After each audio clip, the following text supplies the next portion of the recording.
A to the K. To the K. To the K. It's the end of the world as we know it. Nice. World's End, not the pub in London. No, Not the movie. not that film by Simon Pegg. No. No. None of that. Nope. AEW's latest foray into the pay-per-view. I love calendar. AEW for a lot of things, right? But I'm going to throw it out there now. Naming pay-per-views, not their strong suit. Anything to do with pay-per-view, other than actually delivering on the pay-per-views, anything to do with them is never good, because you never find out any of the fucking matches until like 2 days They're not before. great at hype building, because they're like, no, we're not telling you. And that's why we end up in the situation we're in right now, where we've had to just fucking guess. But, okay? like, can you, like, what's the coolest actual pay-per-view title they've had? Like, All In, obviously, it has to be a thing, doesn't it? You know, Yeah. All In, All Out, I'll give them, right? But, like... Revolution, Full Gear.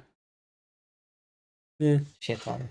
And he didn't get much better with Where's World's your End. backlash? Where's your Judgment Day, you know? They're a faction on Raw. Oh, yeah. So, let's talk, shall we, with the match that was announced, which now looks like it's seemingly not going to take place, which is the Tag Team Championship match, where Ricky Starks and Big Bill were scheduled to take on the Golden Jets, but Kenny Omega is out. Okay. Indefinitely. Are we going to do a classic last-minute scramble to find a partner? I think so. And I who's think I gonna know who it is. This guy. Sammy Guevara. Okay. Because just had a kid, been off for a bit, looking after the kid with Ty. And he's ready to come back. And they are the Sex Gods. Okay. I like it. I'm going to throw it a slightly more wild prediction here. Okay, well, I've got a graphic prepared for that, but go on. I'm sorry, but it's going to be not as good. Go on. Not like not in that way, but it'll probably be less impactful to a younger audience. It's going to be Dean Malenko. That's So wild Malenko out of nowhere. That's way Man out of 1,001 left field, holds. to be fair. What about Enzo? That'd be fun. that would be funny. Get Enzo in there. That would be pretty wild. No, I'm calling it. It's going to be Malenko. And everyone's going to be like, oh. Malenko. Oh. And that's no offense to Malenko. He's an absolute legend. But it'll be one of them things where it's like most of the audience don't remember it, unfortunately, because they're young, you know? Yeah. That's what it is. I mean, who even knows, to be honest? But it seems like they can't get away from this because Jericho and Kenny became the number one contenders. So if they just go, well, soz, Jericho, we're going to go with this team instead. It doesn't feel... Soz, mate. So I think it's almost going to be like, well, Jericho's got to find a partner. That's what the next 2 weeks will be. Like, who can he find? Who can he Just find? knocking on doors. And then, Wait, we've been obviously, here before. Les Sex God comes back. Sammy's a babyface again. And I can see them winning it, to be fair. Yeah, I could see that too. I can see it. Because, no offense, Big Bill and Ricky Starks, but who gives a fuck, you know? I'll be honest, it's only because of this prediction series I even knew they would do a title. Exactly. Like, no offense. Yeah, so I don't know what's going to happen. My prediction, though, the Sex Gods back together again, new tag team champs. Okay. And then there's a bit of stuff with the former Jericho Appreciation Society, Daddy Magic, who will hand hands. You're like, oh, so you're back together again? And then they'll have a bit of feud, and probably, because everyone wants to see that. And it just carries on forever. Yeah. And then Jake Hager Hager brings turns his up. hat back. We have Jake Hager in his hat versus... And then his hat turns on him. Okay, I want to see that. So, yeah, I'm going to go Jericho and Sammy in this instance. Okay. Right. I like it. Then another match which hasn't been announced. Fucking battle of this rubbish. A battle over Lana's finger. Sorry, CJ Perry's finger. Because, have you seen her finger exploded? Well, have you seen her finger exploded? Really? Not good. Damn. Not Yeah, safe for that work. sounds pretty bad. Yeah, she got an infection in the finger, and then she's had to go for emergency surgery, and then she's posted a picture of it now, and it's so swollen and mutilated that they can't even sew it up, so it's just like exploded. That's gross. Not good. And why are they battling over a finger? Is he blaming Andrade? Yeah, so she was like, I can be a manager, and I can manage other people, I don't have to manage you, and then Miro's like, but you're my hot flexible wife, and I don't want you to manage other people. And I mean, he started to throw a manage drop on it, Andrade. and then she turned up. He was like, ah. Exactly. It's like, what do you expect? But yeah, she's been managing Andrade, so it seemed like this is where they were going with it. So I guess that's where we go with it. I mean, okay, I'm all for this match. Like, I'm not overly sure on the feud being great. Yeah, it's not. I mean, it's classic Miro or Rusev storytelling. It. That's my wife. Well, she's mine now. Yeah. That's just classic storytelling right there. So basically, This is, you know what? You can basically just replace Andrade with Bobby Lashley, and it's the same fucking story. So basically, the outcome is somehow Miro gets cooked once again. Yeah. And then a tank comes in. Andrade wins by cuckold. So Finish him. Oh. Finish him. So yeah, I think this match is going to happen. I think that's what we're building to. But again, injury strikes only this time to Lana's, CJ's finger. So well, my money's going to be on the guy with the gimp mask. I don't think it's Miro's time to win just yet. Oh, I mean, I don't know what Miro's got in the bedroom. You know, she's a hot, flexible wife, and maybe he does have a gimp mask. I don't know. Who knows? But yeah, Andrade, it kind of would make sense, and then maybe they were going to go into some sort of arc with like CJ and Miro. What? Yeah, I thought they were going to rubber band it and have like a rematch. No. Yeah, well, maybe. Yeah. But then maybe CJ goes, okay, I'm going to side with you now. And it's like, who knows? And then Charlotte comes in, hops in, because she's fucked the knee. Yeah. And then that's a... Slowly walks. It's an infected finger versus broken knee match. I don't know. But nice. Yeah, Andrade. Indeed. Andrade. Yep. Which then takes us to... Right, again, this could be very wrong because the match happens tonight on Dynamite, but we've got Saraya versus Riho. The winner will be number one contender for Toni Storm. So you might be thinking, well, duh, it's going to be Saraya then. Toni loves Riho. Yeah, I just think they've brought Riho back and she's been on a bit of a tear since she's been back. Yep. And I do think we are going to get the Outcasts kind of thing with Toni and Saraya, but it feels like, at least I hope anyway, they're not just going to rush it in the space of a week. I kind of hope that it's these two because I feel like they set the stock out with Saraya when she lost the title as quick as she did. I think they knew they knew they didn't want her in that sort of scene anyway. Yeah. So I'm like, let's just let this cook and see what happens. Yeah, I think so. It might even go on until All In. Who knows? I think the coast a little bit until Jamie Hayter can come back as well. Yeah, I mean that'd be awesome. Yeah. Imagine. I don't want Toni to lose the belt, but I was going to say imagine Saraya versus Jamie Hayter All In for the title. Best of British, you know? Who knows? But I think Rio's going to somehow get the win here. Maybe there's stuff with Ruby and Saraya and they're going to have a bit of a fallout or something and that costs her. But Toni Storm will win though because she's not ready to lose the belt yet either. True. Yeah. No, she's killing it at the minute. Can't have her lose. Yes, she is. So I think Toni Storm versus Riho and Toni Storm gets the win. She's looking pretty pale at the minute though. She is, yeah. But she's timeless. That's true. You've also got I don't know where Mariah May is going to, there's got to be a turn coming there soon as well. So, I don't know. How have we not done a no time limit match with her because she's timeless? To be fair. Toni, we know you're watching. Not Storm, Khan. Maybe Storm's watching too. Who knows? But, all the Tonys. You know, but available time left. That's what they say, isn't it? This match will go for the other, then she'll be like, but darling, I'm timeless. Just for the cheese. Just for the cheese. So yeah, Toni Storm will retain whoever she faces. Seems like we're going to get this again. Go fuck yourself match. So, I really should know this, but I don't. But I believe there's talk of a no disqualification match happening. And I'm thinking it's got to be at the pay-per-view, right? They're not going to stick it just on Collision or Dynamite. I mean, who even knows anymore? Because I've heard it, but it's not being announced. So I'm like, is that because it's been announced for TV? Or it's got to be Worlds End. It's got to be.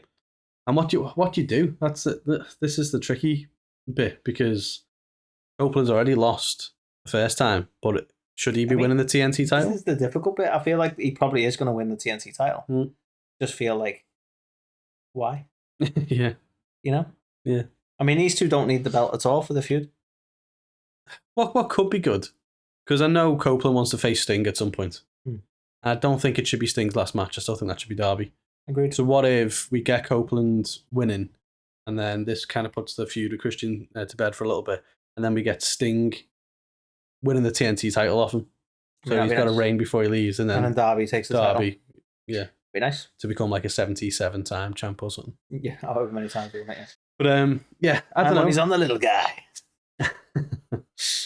Yeah. I think Copeland. I can't see him losing twice. Sadly, I think it is going to be Copeland. And I only say sadly because I'm not quite sure whether the title matters and that you shouldn't really feel that way in a title match. No. You've also got the stuff that's going on with Luchasaurus or Killswitch, or as he's now known, because he's renamed him, hasn't Is he? But he's still a dinosaur? Well, I don't know anymore. He still wears a mask. Okay. But I don't know if he's a dinosaur anymore. Okay. But yeah, there's stuff brewing there as well, isn't there? So maybe this is the point where he's finally had enough and you go into something down there. I'm not too sure. But yeah, Copeland, TNT champ. Indeed. Again, Gangrel shows up. Just fuck it, why not? You want that in every single one of his matches. And then Gangrel shows up. Nothing to do with the next one to talk about, again, not announced, FTR, House of Black. Seems like this is the way they're going because they keep going after each other every week on Collision. So I think it's got to be settled. Yeah, I'm guessing they're going there. No belts. Timeless as well. Timeless Buddy Matthews. I love it. That's fucking brilliant. Sorry, come. I really just want to Photoshop some red lips on him now, though. That's then he could look like a member of Kiss. You don't know, like what's cool. You know what is cool. Yeah, what if you accidentally make him cooler? But yeah, I think this match will absolutely slap. I like the fact that it's Malachi and Buddy and not Malachi and Brody because I feel like that's been the case a lot. I like that Brody's getting some solo attention as well. I like that, and I think Buddy's is really good. Yeah, I totally agree. He just doesn't get that much time, so I think this will be awesome. In terms of what happens, who knows? It probably should be House of Black, but I could see it being FTR. Yeah, I mean, I always want to bet on House of Black, to be honest. House always wins. The House always wins. So, going House of Black? I am. Okay, I'll go FTR, which takes us to another match which hasn't been announced, but... She's back, though. Bet you fucking love that, the idea of this, don't you? Breakout star of the year versus... The minute she ran into the ring, I was like, yes! You don't think we're fucking waiting so long for her to come back. I feel bad because no fucker even recognised her. Because she's there with she long blonde hair. Yeah. There was no theme song. Didn't have a she face. Just ran in, she bright pink, what she never normally wears. Didn't have a half face. So you're like, everyone was like, who's this chick? But I was made up. Yeah. She's back, man. I'm made up. She's back. And it seems like she can wrestle, so she's got a match on Dynamite. So she's teaming up with Abaddon, isn't she? Against Julia Hart and Sky Blue tonight. So I think I like that Abaddon's been getting some TV time. Yeah, me too, actually. But it's an interesting one. This I feel like something screwy will happen. Maybe even Abaddon turns on Thunder or something tonight, and it goes a bit weird. But I think it's got to lean towards Julia defending it. But what do you do? Because Julia's just become the champ, but Thunder Rosa's back. I'm sorry, I know you don't like this, but Thunder. No. Yes. Can't be. Every time. Can't be. Julia Hart. Thunder's our champ. Julia's our champ. She's earned it. Julia may have your heart. Thunder is our champ. Thunder's got your Rosa. So, yeah. But no, Thunder Rosa, man. Like, she's back. She's had such a long time out. She was like, I think people sort of totally not forget, but like people don't really remember very well how important she was to the early years of AEW when she came in as the NWA champ and actually gave some massive credibility to a very young women's division. Yeah, that was fucking amazing. I've not forgotten at all. I just think Julia has just won the belt, so I think it'd be really shit on her and be quite hard done by for it to then just lose it just because Thunder Rosa's back. But well, that's the game, Carl. Well, yeah, but she's going to come in as Shawn Michaels. It could happen, but you've got to think as well. Britt Baker wants to be TBS champ. That's true. And Britt and Thunder have got some history there. What do you do there? You lean into it like the CM Punk Seth Rollins thing and just go... Or do you not lean into it like the CM Punk and Young Bucks thing? Well, yeah, there's that. But the last time Thunder and... Well, they're all CM Punk related. The last time Thunder and Britt had a match, though, it was fucking immense, wasn't it? It's one of the best matches of the year. Yeah. So they work fantastically together. They've got the chemistry. And we don't really know how much of the beef was beef. Like, because they both left it to a lot of speculation, didn't they? No one knew. Like, obviously there was maybe a bit of a disagreement there, but no one knows how bad it was because no one has been professional about it. Would you believe? I know. No media scrum or nothing. What is that? Yeah, that's only because they weren't doing them then. Yeah, I mean, true. Yeah. I'm surprised they're still doing them. Haven't you learned by now? You got WWE on the other side, like, these are fun. Yeah, let's keep doing these. I'm gonna fucking kill that guy. I'm gonna go into Target. So yeah, I think Julia should retain. You're fanboying for Thunder. Yeah, Thunder. That's a t-shirt, isn't it? Fanboying for Thunder. Which takes us to Thunder Than. I like that. Which takes us to the finals of the Continental Classic. Why do these two keep fighting? Right. I could be very wrong, the whole thing with this Continental Classic, right? Tonight, depending on what happens, you could end up with like a fatal 4-way to determine who. Because what basically there's a gold league and a blue league. The two with the most points in each go on to a final, and then the winners of that face each other in the final, right? For Eddie Kingston, it's dead easy to explain. But Eddie Kingston has put both of his belts on the line, so it's now a triple crown. So if you win this, it sounds fucking mental, doesn't it? When I'm talking about it like this, right? I get it. So then you cross the rainbow road, you climb the ladder, pull on a monkey's tail, and boom, you're in Paradise Pond. Exactly. Okay. Right. See, straightforward. But it was a French reference. Yeah, well, yeah, I like it. It was a good game though. What was it called? Bamboozled. Bamboozled. Yeah. So, yeah, Eddie Kingston's got 2 belts on the line, and there's also a third belt being made now. Of course, there is another fucking belt, which is the the Continental Classic belt. So whoever wins gets all 3 belts basically. But Kingston had a bit of a loss. Why? I don't know. And now he's within a couple of points of being able to make the finals. So I think we'll get Kingston and Danielson on one side of the bracket, and we'll get Sneaky Swerve and Moxley on the other side of the bracket. And I just think poetically, it makes sense. Like, I think Swerve should win it. Totally. But the fact that there's a fucking New Japan title in the mix and everything, and who's got to defend it in New Japan? I feel like there's a meme somewhere of Tony Khan trying to fix problems, and he's just writing down more belts. Yeah. So what is this? Yeah, I don't really know, but I think it needs someone with stronger links to New Japan, which is why I've not put Swerve through. So, but it's a shame though, because Swerve is killing it and totally deserves the rub. He does. Try and use insider terms when I don't know what he also deserves to win. But he deserves a rub as well. Whatever him and Prince Nana get up to, that's a whole lot of dancing. Why do you think he's swerving when he's driving? But yeah, I think it's going to come down to these two. And yeah, I get what you're saying. Why is it these two fighting all the time? But just you have to. The game's called Fight Forever. Exactly. Not these two. And I think Moxley will end up winning. Probably. And then Moxley... can I bet that Moxley will end up bleeding? Oh, 100%, yeah. Yeah. 1,000,000%. I'm bleeding just thinking about it. He'll be bleeding before the bells even rang, knowing him. So yeah, I think this is going to be the final. Do you think it's going to go any different way? Do you think it will be Swerve in there? The only reason I don't think it's going to be Swerve is because of that New Japan element.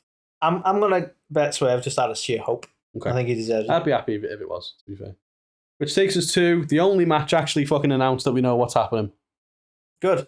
Touch wood that it actually does. But Carl, MJF's injured. He's not though. Not really. I mean, he is, but he's gonna fight. So MJF Samoa Joe. Yeah. What's gonna happen?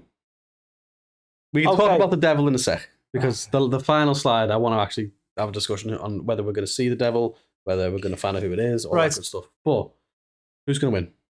Is MJF going to lose his fucking title to Samoa Joe? Really? Yeah. I think that Tony Khan is big enough on Joe that he's going to lose to Joe, but it's going to be through Joe screwing him over. Joe was never his friend. Joe's in leagues with the devil. Oh, Joe was never his friend. Joe sold his soul to the devil. He was literally teaming up with him so he can get the title shot. Yeah. I can't think of anything worse. And it's not. I think Samoa Joe's been awesome. Don't get me wrong. He should not be the company main champion in 2024. Just shouldn't be. No, but I feel like that's what they're going to do. Don't do it. It's just a fucking Ring of Honor wet dream in it. So he's going to make it happen. Yeah. But I mean, you've got to, if MJF does get the win, let's skip on to the devil just because I've got a slide for it, because it's gonna be all about that's a good slide, right? But oh no, it says cage match on there. Ignore that. It's not a good slide. We'll move back. So who is going to be the devil? Are we going to find out? Yes. Finally, we're going to find out. Yes. Right. We're not going to just unmask the henchmen, and the devil's still going to get away, and we don't know who the main leader is. I think. Okay, here's me hope. Right, here's me sheer hope. Cool. The devil was MJF the whole time. You should never have believed that it wasn't. Right? Okay. And that Adam Cole's going to get involved in some way and feel betrayed by MJF. Should have always saw it coming. I feel like we're going to go for that swerve instead. Okay. And they're probably just going to beat the shit out of Samoa Joe and Adam Cole. Maybe. Okay. Right? That's me hope. Right? And that would result in MJF still winning, MJF being a devil, and then they play Running with the Devil as they all leave. Ooh, he's the devil, the bad little bitch. He's the rebel. The other option is that they do like the other side, which again I won't be overly upset with, but there's no. I think MJF's probably the biggest impactful surprise you could get out of this now. Next in line will be like, oh, it's Adam Cole, has been the whole time. Yeah. And it's then, gonna be Jungle Boy, But if it's Jungle Boy, I swear to God, Carl, I've said it before. If it's Jungle Boy, I'm fucking leaving. I am not watching the AEW. They're certainly trying to make us think it is, with all like that everyone getting either put through glass or getting glass bottles broken over their head or whatever. The thing is, right, I've seen a few people now saying this, like, oh, you just need to let it play out. He was doing well as a heel. Like, no, he wasn't. The problem is the difference between MJF and Jungle Boy, right? And I like, this is just a personal thing, I guess. But the difference between the two of them is MJF, right? You can go into the story and you can enjoy him as a villain because truly he's not a villain, right? Mm-hmm. He's playing that role, and you can enjoy him playing that role. Jack Perry, just an unlikable is a prick, right? And I don't know him as a person, but for some reason, everything about him screams he's actually a prick. Yeah. Right. So when you go, oh, he's playing a heel, I don't think he's playing. I think he's just being a prick. Yeah. Right. And that makes it less enjoyable because you go, well, he's just an entitled douche. Right. And I hope I'm wrong on that. But unfortunately, the vibes that are given out are he's an entitled douche. And it doesn't feel like a story thing. It just feels like that's who he is as a person. Yeah. And it's hard to enjoy a character that doesn't feel like a character. It just feels like him. It feels like he feels like the type of guy in Starbucks just moan at the staff because they spelled his name slightly wrong. And be like, you don't know who the fuck I am. And everyone's like, no. Yeah. He feels like one of those assholes. Yeah, definitely. I think the main reason I hope it's not him is because he can't be the leader of a faction. He can't carry. He can't talk. He can't carry a fucking tune. And MJF can do both. Let's be honest. Like the only thing that makes me think, you know what? He must be able to talk on some level, right? He must be able to find his voice because he managed to convince Andrade to be with him, right? So he must have some sort of banter about it. He really right? just likes the silent brooding type because that's pretty much all I can gather. I really love that 70s show. So right, feels bad stuff. I don't know. I felt bad because I made that thing, right? And I'm like, oh. I mean, but he did look like. He does. Yeah. Anyway, I really hope it's not Jack Perry, and I sincerely mean it. I'm gonna. Maybe not forever, but I'm going to have to take a good few months away from AEW if it ends up being him. At least until it blows over and they realise it didn't work and he's just not good. I do think that they're going to turn a lot of people off by doing it, like, if they do that. It's like, Tony just said, like, where are you all going? Yeah. This is great. Yeah. So, I don't know. I personally think we might find out who the masked goons are. I think it seems like it's going to be Wardlow, might be one of them. It seems like it's going to be Roderick Strong and the other fellas. And then it's going to be. Will there be any surprises? Bear in mind, we've had a lot of people who are at the end of their 90 days now. Maybe Dolph Ziggler. Maybe it's all Ziggler. This is the trouble, though, because like Ziggler would be a good surprise person to rock up, but you can't make him the devil because why would he hate MJF so much? There's no history there. Reason. Yeah, but there's no real, nothing where the minute they're a match you go, that makes a lot of sense. No, but it make you go, why him? Oh. And then it's up to them to actually make you actually even care, right? So, I get. Basically, I just don't want it to be Jungle Boy. Okay, really, anyone. That's the share we need to make. Anyone but Jungle Boy. Yeah. I'm even happy for it to be Britt Baker at this point. Right? Whatever. I'm the real pillar. So yeah, nice. I don't know, but for me, MJF cannot lose to Samoa Joe here, and if he does, I think it's going to be a terrible decision. I think it's going to happen. So yeah. That's what I think. Anyway, that's what we think. That's what we think. And yeah, it's quite hard to predict when there's no fucking card announced. So, 100% guesswork right here. Chop, chop, Tony. Next time for the next pay-per-view. Be nice if you knew what the fuck's going to happen. How about another tournament? Yeah. Anthony's clearly got a cold. That's what that was in reference to, I am sure. But yeah. It's winter. Exactly. Winter's coming. Yeah. So do the usual, like, comment, subscribe, don't sue us, and we'll catch you on the next one.